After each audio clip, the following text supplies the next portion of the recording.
down in the left-hand corner, dressing room corner. They're with the wind, they're playing down into the City goal. Ball goes to the big man Garrod Hegarty. He made the run for the first goal. Could he be the scorer of the second? Takes his shot, back at the net it goes. Hegarty is on fire. He's did it in the 90s at centre back as an all-star, and now his son Garrod sticks it in the back of the net, and the Moon Tour says thank you very much. Disaster for Waterford, Kieran.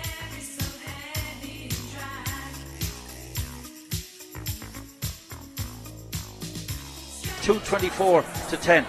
Madness are playing in the City tonight, but a bit of madness today as far as Waterford are concerned, because it's just not happening and people are very disappointed. Waterford are a good hurling county, but unfortunately Limerick making it all too easy.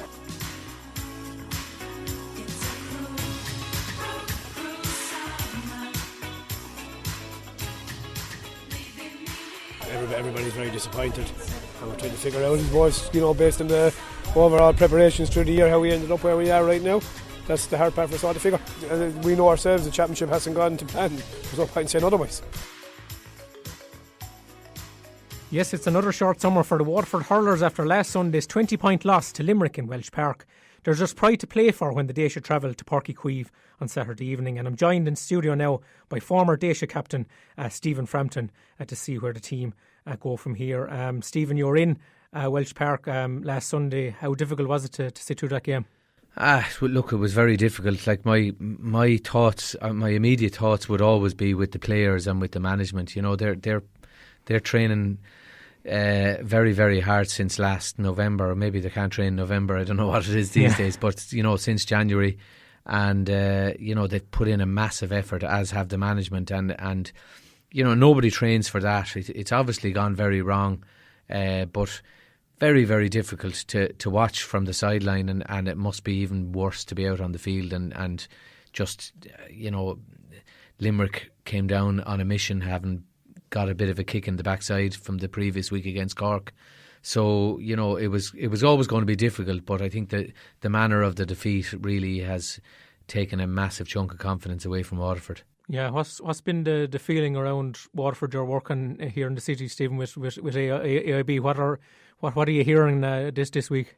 I think everybody's just a little bit perplexed and a bit obviously very disappointed, but a bit bemused as to how where has this come from. Really, we got to a league final. I thought it was very, very positive after the league final, albeit we got a good route into the league final.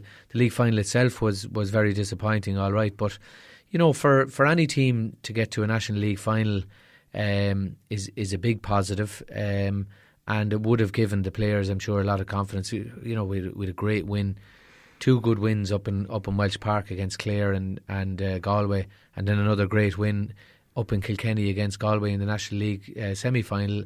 Bit of a strange win after going down to 14 men, but great win all the same. And to get a game then a national final was fantastic, and it kind of the thought was it's setting us up nicely for a long summer, and I'm sure Páirce Fanning and his team were thinking the same way. They like first year in and they get to a national final, but it's just kind of gone very much pear-shaped since then. Very, very disappointing. Losing the first round to Clare was a bad performance, but probably we had a good finish to the game, and almost we could have pipped it. I won't say almost pipped it, but we could have pipped it at the end, but we didn't, and maybe it hid maybe the frailties that we have so far, and the next two results were devastating, really, and I suppose trying to be positive about it's all about this Saturday night now, and you'd hope, we hoped last week we'd get a kick out of the team after the disappointment against Tipperary, so you'd be hoping for that again on Saturday night. Yeah, how will Páirce Fanning and the management team try and motivate the players, Stephen, this week, because it must be so difficult to come back into training when there's a match ahead of you and there's nothing at stake, really? Well, look, I suppose that's the beauty of the new Munster Championship. It has its positives and its negatives, but the positive is like the matches come at you so quickly. You've got to look forward to the next match, and I'm sure they probably have referenced the last 2 weeks or the last two matches. But really, I suppose you can't afford to dwell on that too much, because it's next Saturday again. It's a 6-day turnaround, so it's a case of really batten down the hatches and go for it again. And the expectation, I would hope, would be that we've got to see at least a good performance. Forgetting about the result, the performance is really what it's all about now. And finish the year on a bit more of a positive note, because it's been very disappointing, to say the least. Yeah, would you be a little bit concerned maybe what's coming down the tracks, Stephen, because Cork obviously are still in the shake-up for the top three in Munster, and they've a really formidable forward line at the moment. Patrick Horgan at the peak of his powers. Absolutely. I mean, there's nothing worse than a cocky Cork man, really. Yeah. That they're on high. They never lack confidence, even when they're not doing too well. They always lack confidence, and with that fabulous win they had against Limerick, up in Limerick, when their backs were to the wall, they reacted, and so they're going to be coming in all guns blazing. They want to make Páirce Uí Chaoimh, the new Páirce Uí Chaoimh, a fortress themselves, and it's very difficult to see how we're going to overcome them. Like they are playing with a huge amount of confidence, but look, we've bounced back before. We're with perspective, like we're a small hurling county. That's not an excuse, but we've been performing at a high level for 20 odd years at this stage now, and so we're not going to become a bad team overnight just because of 1 year. So you'd hope that we'll get a reaction from the players this Saturday night. Yeah, has it been a wake-up call, Stephen? All the same, you mentioned Waterford have been so competitive probably since 1998, but that result against Limerick the last day kind of felt near almost like the Kerry result back in 1993 for all the world. Yeah, I mean, it is, like, as I said, in perspective, like we've got whatever 40 odd, less than 50 clubs, I think, in the county. I could be wrong on that, and you compare us to Cork, our opponents this weekend. They have more than 50 junior clubs alone, so that just gives you a bit of perspective on the number of people playing in the county. So we've done really, really well. We don't want to go back to the days of Kerry in 93 or the Munster finals in 80 or 81. We just don't want to go back there, and I think we're too good to get back there. I hate saying that, because that brings on plenty of targets on your back, but there's plenty of talent there on the senior team, and we just hope that they'll turn it around this weekend, because they've given great enjoyment, and people live for the Sundays and the Saturday nights of the Munster Championship, and it's very important that it's very important for hurling in Waterford that we see a good performance on Saturday night. I suppose one of the few positives, Stephen, has been the performance of the young players, and as a member of the Defenders Union, you must have been delighted to see the performances of Calum Lyons and Conor Prunty in recent weeks. Absolutely, they've been outstanding now, really have been outstanding, and has Jack Prendergast as well. You'd have to pick Jack as a forward as well, and as I said to you, we've plenty of talent there. And there are three guys that we've kind of pretty much unearthed for this year and going forward as well. So they'll be putting pressure on plenty of players for the years to come. But that's been a massive positive, especially, we hadn't seen Conor Prunty. We'd seen glimpses earlier on. He got injured and he's come back, and he's been absolutely rock solid in a position that is a very, very difficult position to.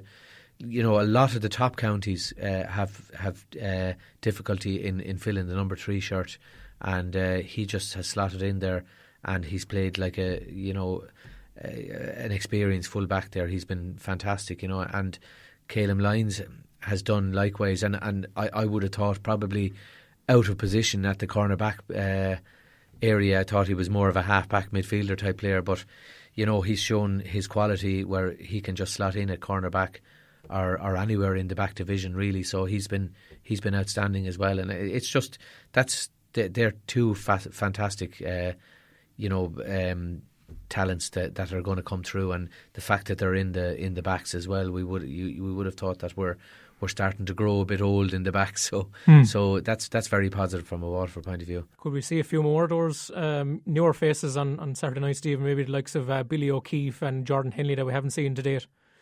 Yeah, I like we haven't, you know, the only other players I suppose that Peter Hogan, my own clubman, has seen time during the league and the championship as well. So we may see him, but I'm not privy to what's going on at training and who's showing up and who's not. But look, there are plenty of young players there that have been biding their time for the last couple of years, and hopefully we'll see them, the likes of Jordan Henley, we'll see them very, very soon. Whether that's on Saturday night or not remains to be seen. But I think Páirce and his management team have given a lot of players a lot of time over the winter in the National League as well. So they're probably best positioned to know who to pick on Saturday night. Yeah, exactly. Just touching on the minor team, Stephen, obviously unlucky to draw the game against Limerick last Sunday.